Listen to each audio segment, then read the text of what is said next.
Estimado tutor, recibo un cordial saludo. Mi nombre es Carla Sierra, ingeniera industrial, estudiante de la especialización en gerencia del talento humano. Aquí mi presentación de las normas internacionales de información financiera, normas internacionales contables y normas internacionales de información financiera.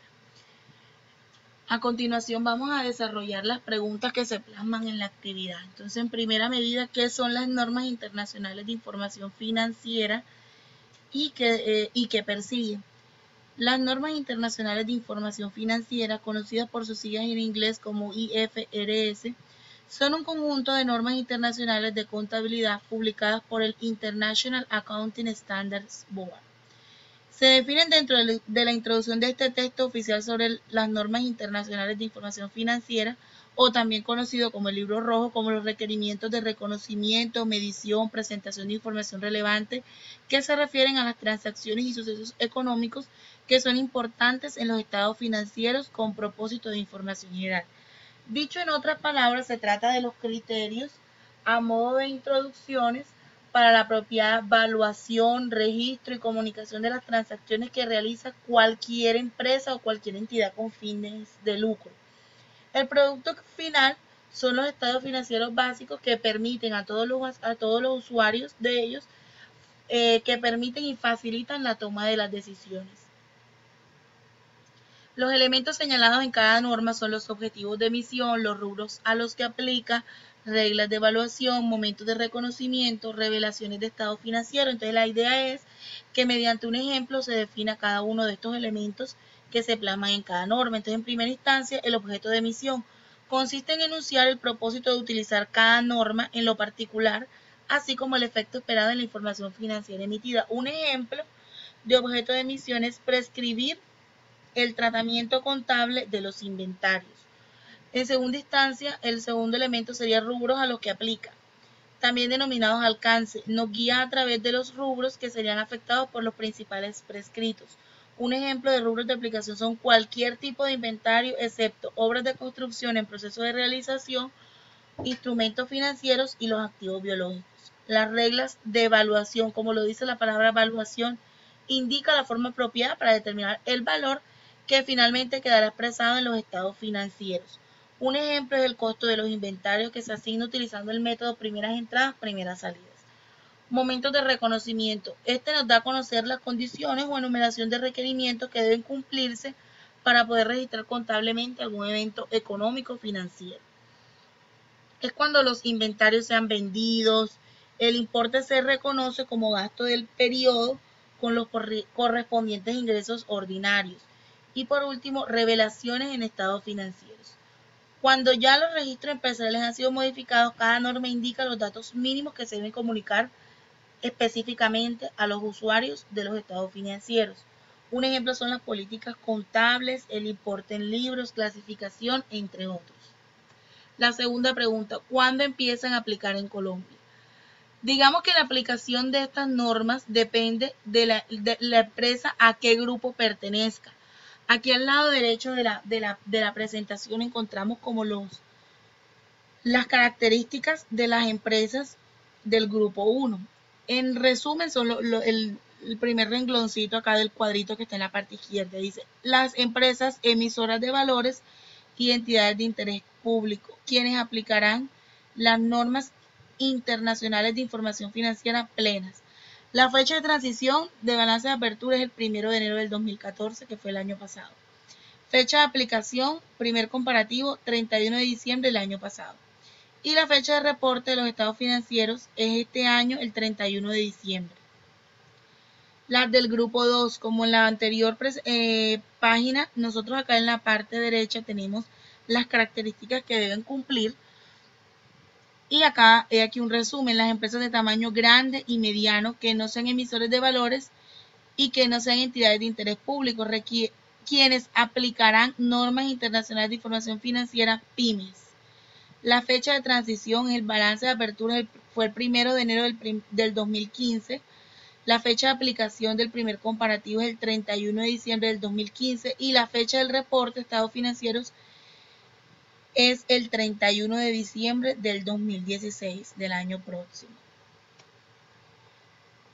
Las del grupo 3 son las pequeñas empresas y microempresas a quienes se les autorizará la emisión de estados financieros y revelaciones abreviados, quienes aplicarán normas internacionales de información financiera, microempresas. La fecha de transición al balance de apertura es el 1 de enero del 2014, ya fue. La fecha de aplicación primer comparativo fue el 31 de diciembre del 2014 y la fecha de reporte de estados financieros es el 31 de diciembre del 2015. Bueno, ¿cuáles son los decretos que reglamentariamente implementan o dan vía libre a la aplicación de las normas internacionales de información financiera en Colombia? Bueno, en primera instancia tenemos la Ley 1314 del 2009. Esta ley es por la cual se fija la adopción de las normas internacionales de contabilidad en Colombia. Se regulan los principios y normas de contabilidad e información financiera y de aseguramiento de información aceptados en toda Colombia. Se señalan allí las autoridades competentes, el procedimiento para su expedición y además se determinan las entidades responsables que van a vigilar su cumplimiento. A continuación, los decretos reglamentarios de la Ley 1314 del 2009. Entonces vamos a enunciar cada uno y a qué se refiere o qué trata. El decreto 1851 del 2013.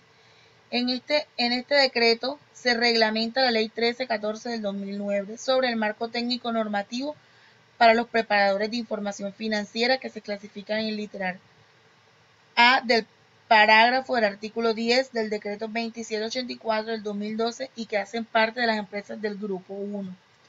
El decreto 3024 del 2013, por el cual se modifica el decreto 2784 del 2012 y se dictan además otras disposiciones. El decreto 3023 del 2013, por el cual se modifica parcialmente el marco técnico normativo de información financiera para los preparadores de la información financiera que conforman el grupo 1, contenido en el anexo del decreto 2784 del 2012. El decreto 3022 del 2013, por el cual se reglamenta la ley 1314 del 2009 sobre el marco técnico normativo para los presentadores de información financiera que conforman el grupo 2. Decreto 3019 del 2013, por el cual se modifica el marco técnico normativo de información financiera para las microempresas, anexo al decreto 2706 del 2012. Decreto 2784 del 2012, por el cual se reglamenta la Ley 1314 del 2009 sobre el marco técnico normativo para los preparadores de información financiera que conforman el grupo 1, anexos al decreto 2784 del 2012.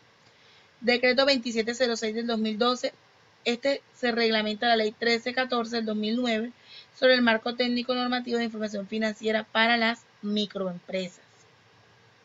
El decreto 4946 de 2011, por el cual se dictan disposiciones en materia del ejercicio de aplicación voluntaria de normas internacionales de contabilidad e información financiera, el cual fue modificado por el decreto 403 del 2012 y el decreto 1608 del 2012. Decreto 3048 del 2010, por el cual se crea la Comisión Intersectorial de Normas de Contabilidad e Información Financiera y de Aseguramiento de la Información. Y por último, el decreto 691 del 2010, por el cual se modifica la conformación del Consejo Técnico de la Contaduría Pública y se dictan otras disposiciones. Básicamente esos son los decretos y la ley que rige esta parte. Ahora vamos a ver la importancia de estas normas en la gestión contable y financiera, el impacto que tienen dichas normas en la información financiera como tal. Las normas internacionales pueden mejorar determinados problemas de la contabilidad actual.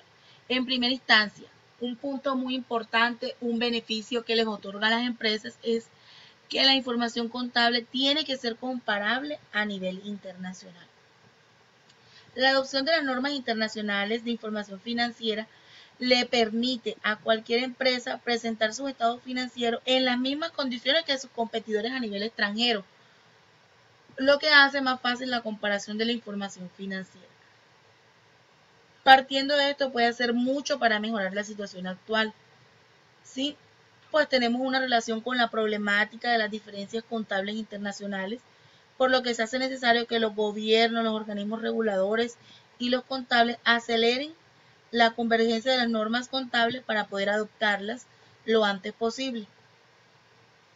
La información contable tiene que ser fiable. Se deben reducir las posibilidades de actuación de los contables creativos. Por lo tanto, los que regulan tienen que eliminar de las normas contables la alternativa que permiten contabilizar de manera diferente en una misma transacción. Esto reducirá la contabilidad creativa, o sea, los maquillajes supuestamente legales. La información tiene que ser objetiva y relevante.